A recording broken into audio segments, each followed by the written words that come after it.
El presidente Daniel Noboa cumplió agenda en El Oro. Ahí entregó obras de infraestructura eléctrica y programas de impulso económico para emprendedores locales. Sus actividades iniciaron en Santa Rosa, donde el mandatario inauguró la subestación y sistema de transmisión La Avanzada. La obra cuenta con una inversión de casi $30 millones. Según el gobierno, con esto se fortalecerá el Sistema Nacional de Transmisión y se mejorará la estabilidad eléctrica en la provincia. Con la presencia del presidente Daniel Noboa, así se realizó la inauguración del Sistema de Transmisión La Avanzada 2, obra ejecutada por el Gobierno Nacional a través de Selec EP y Senel EP, respectivamente. Estas se suman a la termoeléctrica de gas natural, Gas Vesubio, el cual tuvo una inversión de más de $53 millones. Reafirmamos nuestro compromiso de fortalecer el sistema eléctrico nacional. Por más que supuestos expertos anunciaron que en este año, justo en este mes, el país sufriría de apagones, nosotros les demostramos que una vez más, que se equivocaron. Somos un gobierno que planifica y cumple sus promesas. Este nuevo nodo eléctrico beneficia directamente a más de 200.000 habitantes de los cantones Santa Rosa, Arenillas, Las Lajas, Huaquillas, Piñas, Atahualpa, Portobelo, Zaruma, Balsas y Marcabelí, y de forma directa a cerca de 750.000 personas en toda la provincia. Lo que vamos a ayudar es no solamente a poder entregar más energía, sino que haya menos variaciones de voltaje y adicionalmente en algún momento futuro el crecimiento de la parte comercial, de la parte industrial, de la parte minera. Continuando con su agenda, el primer mandatario se trasladó hasta la ciudad de Machala, donde junto al prefecto Clemente Bravo, presidente del CONGOPE, firmaron el convenio para la entrega de 2.000 bonos de incentivo Emprende, que permitirá beneficiar a más de 10.000 emprendedores y emprendedoras. El bono incentivo Emprende también refleja esa visión solidaria, refleja el corazón de Lorense, refleja el corazón del ecuatoriano que quiere emprender y que sabe que siempre se las busca y si es que tiene un poquito de apoyo logra ese éxito. Más de 50.000 beneficiarios en el país ya lo recibieron y en la provincia del Oro más de 2.000 accedieron a este apoyo.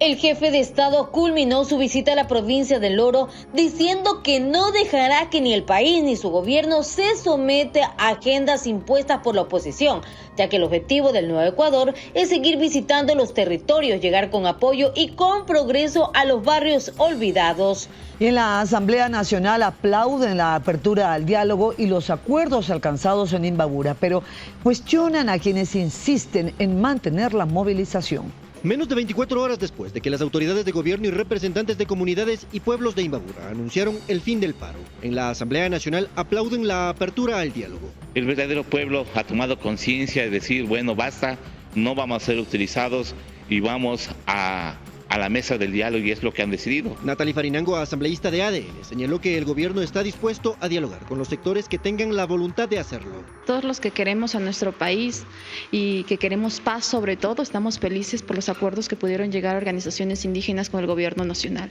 Ayer lo anunciaban, es un inicio nada más del diálogo, se tendrán que cumplir algunos acuerdos, entre ellos del gobierno nacional, pero lo que todos requerimos es que haya paz, que la provincia de Imbabura pueda volver a su productividad con las pérdidas millonarias que está teniendo y que evidentemente se va a ver en la pérdida también de empleos si es que continúa esta situación. Incluso horas antes de que eso suceda, el asambleísta por Imbabura, Fernando de la Torre, dijo que el diálogo es la única forma de poner fin a las jornadas de protesta.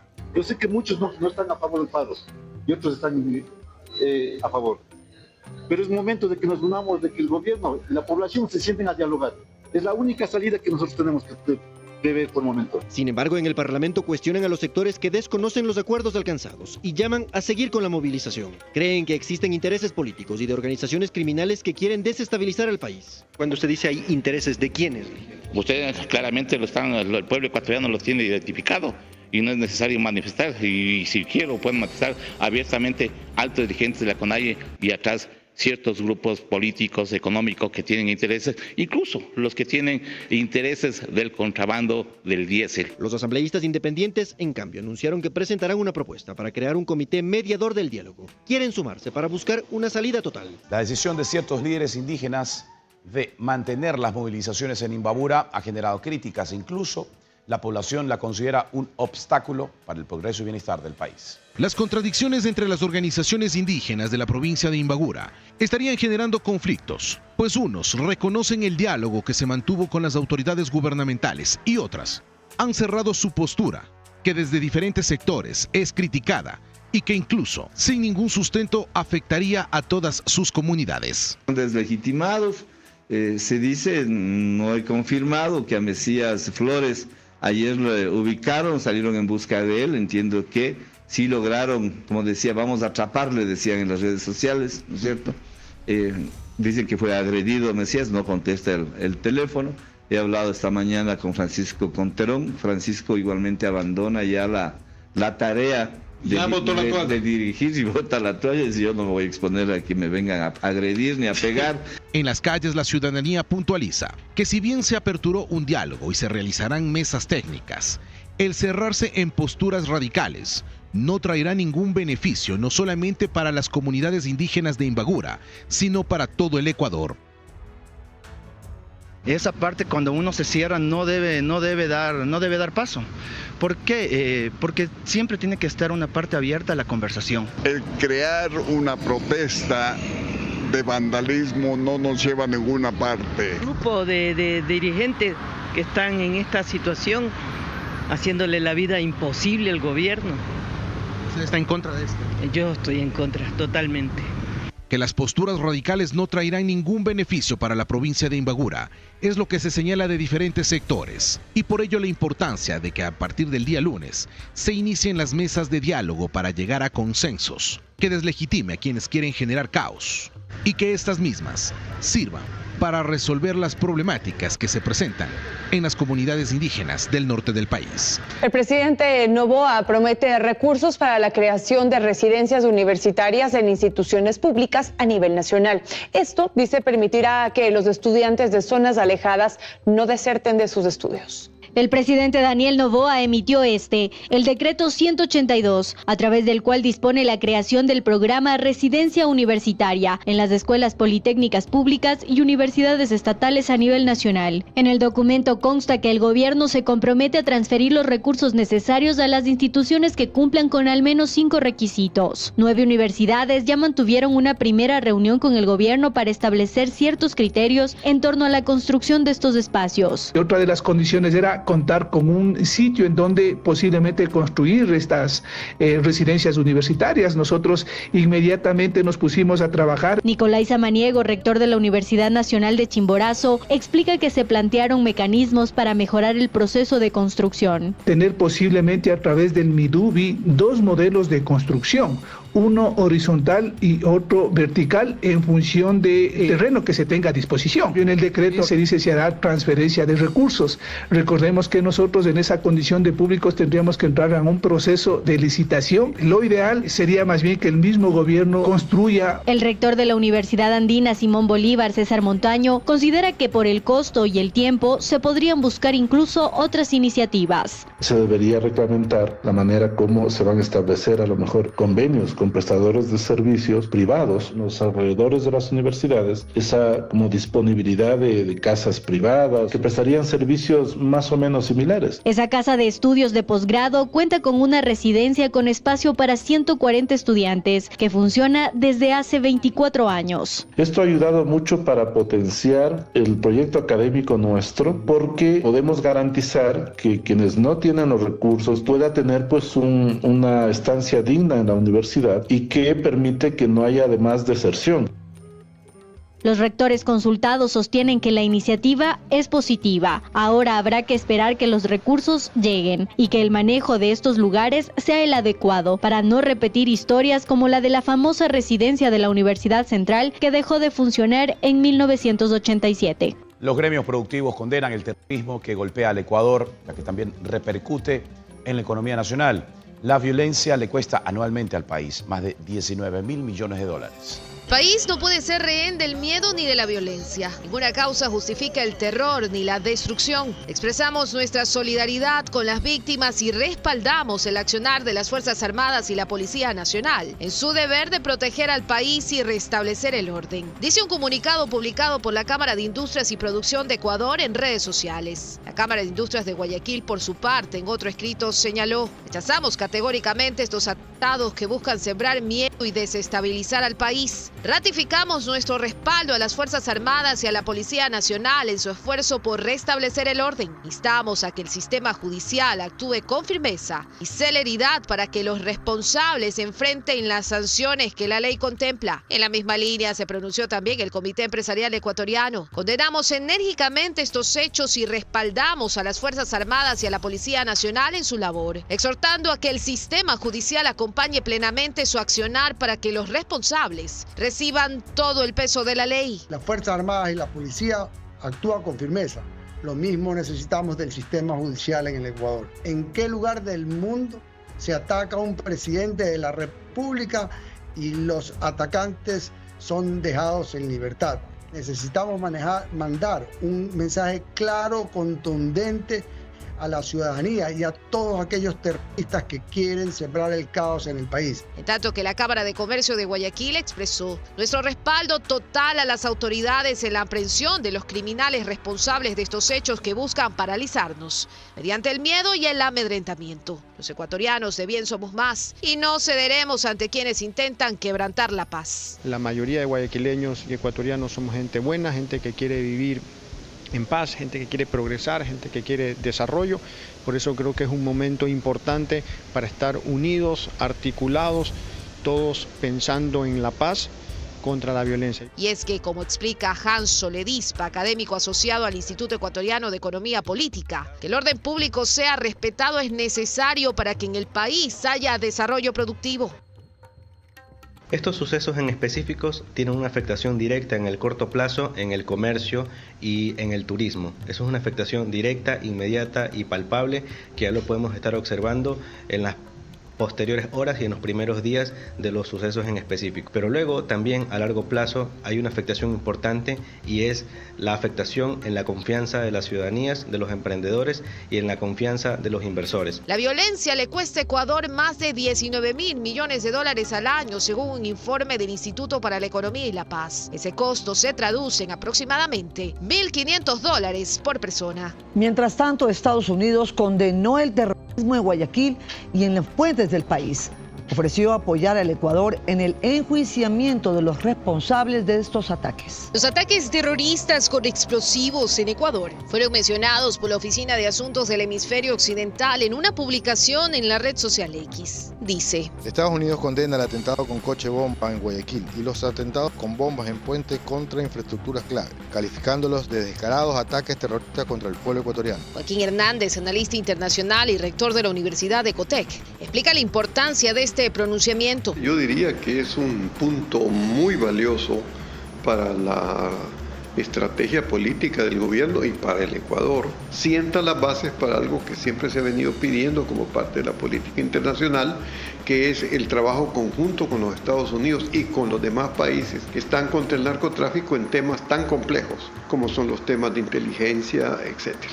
Para el jurista Carlos Estarellas, quien fue subsecretario de Relaciones Exteriores, la parte medular de lo expuesto por Estados Unidos consta en la segunda parte del tuit. Se lee: Mantenemos nuestro compromiso con la lucha para erradicar el crimen organizado y estamos listos para apoyar a Ecuador en el enjuiciamiento de los responsables. Estados Unidos ha venido señalando los grupos terroristas en la región. Y dentro de esos grupos terroristas ha mencionado a los lobos, a los choneros. Por eso el mensaje de Estados Unidos va en esa línea, en la línea de decir vamos a colaborar y los vamos a ayudar a enfrentar a estos grupos terroristas. Fue a inicios de septiembre que el Departamento de Estado de Estados Unidos hizo público que el GDO Los Lobos, presunto responsable de los atentados, y los choneros habían sido reconocidos como organizaciones terroristas extranjeras y globales por sus vínculos con el cártel de Sinaloa y el cártel Jalisco Nueva Generación, lo que las convierte en blanco de alto valor para la administración de Donald Trump. Estados Unidos los puede pedir y podríamos también, al igual que los narcotraficantes que ya entregamos, entregar también a estas personas. Esa es una de las estrategias que el gobierno ecuatoriano tiene que emplear. Tiene que sacar todas las consecuencias de este pronunciamiento. En más de una ocasión, funcionarios de Estados Unidos han reafirmado el compromiso que tiene Washington con Ecuador en la lucha contra el crimen organizado. Al menos 4 meses tardaría en recuperar las estructuras afectadas por el atentado en el norte de Guayaquil. Especialistas explican que primero hay que levantar informes de daños integrales y pérdidas económicas. Este es el panorama de la zona del atentado, en uno de los lugares más concurridos del norte de Guayaquil. La explosión del vehículo dejó grandes afectaciones en edificios, hoteles, un centro comercial, y aunque al momento no se puede establecer el perjuicio total económico de pérdidas, explica el arquitecto Luis Seis que esto será por etapas, cuando cada administración de las edificaciones levante sus propios reportes. De ahí para mejoramiento se presenta un presupuesto y se presenta un cronograma de trabajo, podría ser unos 3-4 meses, ¿no? Dependiendo mucho también la parte económica, todo se maneja en la parte económica. Si usted tiene la parte económica que se puede trabajar 24/7, o sea, un grupo de la mañana, un grupo de la noche, internamente por los daños, también hay daños internos, porque yo vi una explosión, incluso se rompió el vidrio, la gente que estaba adentro, bueno, hubo daños de escritorios, hubo daños de ciertos elementos que están en las oficinas. Transcurren las horas, los días y la avenida Joaquín Orrantia continúa cerrada bajo estricta custodia policial.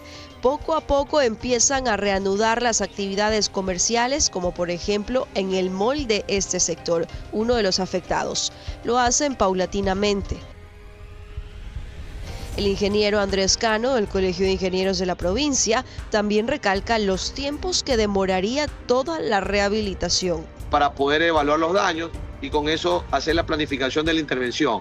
Así le puedo manifestar yo un poco con la experiencia constructiva y lo demás, que calculamos que estas reparaciones pueden estar entre 3 y 4 meses, una vez que la aseguradora haya hecho el levantamiento de información y dé la orden de que entren los correspondientes empresas contratadas para poder arreglar los daños, ¿no? Para los profesionales, al momento falta tiempo para conocer los daños integrales. En cuanto a las estructuras, se perciben afectaciones mínimas. Sin embargo, sobre la fachada, por ahora hay mucho que hacer. Por eso digo, hay que hacer un análisis contratando a un profesional, por lo menos revisando cada una de las partes del vidrio, del barrilito, porque es solo vidrio, la mayoría de esa edificación. La estructura interna como edificio, ok, pero si tiene vidrios, la mayoría del vidrio está afectado de esa edificación. Y por eso, no solo vidrio, valga la redundancia, también el aluminio o la estructura metálica que donde está empotrado el vidrio.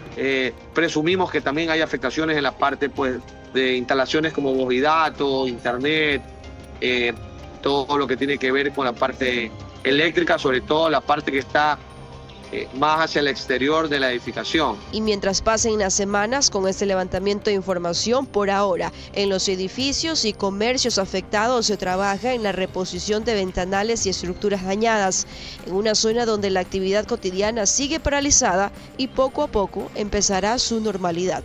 Y correístas generan polémica en la asamblea. Proponen que los policías y los militares que intervengan en las protestas descubran sus rostros y porten identificaciones, algo que genera críticas. En la bancada correísta apuntan a mantener el anonimato de quienes participan en las movilizaciones y que en cambio los policías y militares que estén ahí tengan que mostrar sus nombres y rostros. Se trata de un proyecto de ley que, según un documento entregado en la Asamblea Nacional, plantea lo siguiente: establecer la obligación a los agentes de la Policía Nacional, miembros de las Fuerzas Armadas y de todas las entidades de seguridad ciudadana y orden público que intervengan en contextos de movilización social, porten identificadores legibles y visibles y mantengan el rostro descubierto durante toda actuación operativa. Y la bancada de la Revolución Ciudadana pretenden generar un marco normativo que impida que tengamos actores anónimos. No solo eso, en el correísmo proponen además que tanto los vehículos oficiales como los agentes intervinientes deberán portar dispositivos de geolocalización GPS, activos durante toda la operación, a fin de garantizar la trazabilidad de los desplazamientos, la ubicación precisa de los puntos de intervención y la reconstrucción del operativo. El asambleísta Cristian Benavides cuestiona eso. Primero, ¿por qué no lo presentaron cuando fueron gobierno? Estuvieron 10 años en el poder y debieron haberlo hecho en su momento. Aprovechar un paro o aprovechar, por ejemplo, lo que pasó recientemente en Cuenca. Yo lo veía. Son 100.000 ciudadanos peleando por el agua. ¿Qué tiene que ver ahí la Revolución Ciudadana? ¿Qué tiene que ver ahí uno u otro partido que a río revuelto intenta como aparcarse, hacerse parte de esa lucha o ser parte de esos liderazgos? El documento no establece nada para precautelar la integridad de policías y militares, que también son fueron agredidos en manifestaciones. En Imbabura hubo uniformados heridos e incluso ciudadanos heridos por manifestantes. Estamos viendo de qué lado están estos grupos y estos sectores, estos protagonistas de la revolución ciudadana. ¿Están a favor de quiénes? De los grupos de delincuencia organizado. Efectivamente, quieren descuidar y quieren desproteger a las fuerzas del orden, a quienes nos protegen, a quienes nos cuidan. Yo tengo amistades en Otavalo. Una de ellas es amigo de la persona, de la chica que fue agredida con este puñal en su pie. Tiene que pasar 3 operaciones. ¿Quién le va a pagar a esta pobre chica que lo único que hacía era trasladarse hacia su lugar de trabajo? En el correísmo plantean la creación de un frente denominado de derechos humanos. Dicen que participarán en las movilizaciones y que desde ahí fiscalizarán. Y el incremento del salario básico unificado para el 2026 podría establecerse en $16, según las proyecciones de crecimiento económico durante ese año. Las proyecciones económicas en el Ecuador durante el 2025 son positivas y esto podría conllevar a que en el 2026 se registre un incremento salarial de $16 para el salario básico unificado.